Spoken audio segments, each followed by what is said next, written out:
Alright guys, we're back with another technical video. Today I'll be going through your question, answering it, and hopefully you find your solution that you need. Guys, remember to stay just a little bit crazy like me, and hopefully you get to that resolution. Now, let's continue on to the video.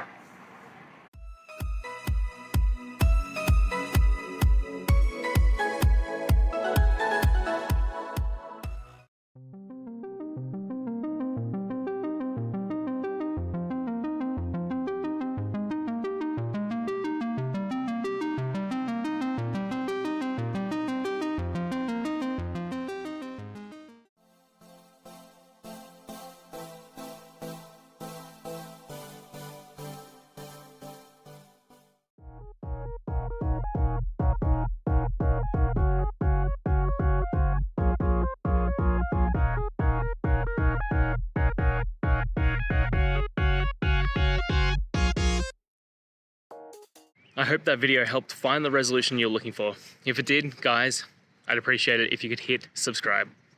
Until the next time that you need more technical help, I hope you have a good one. Cheers.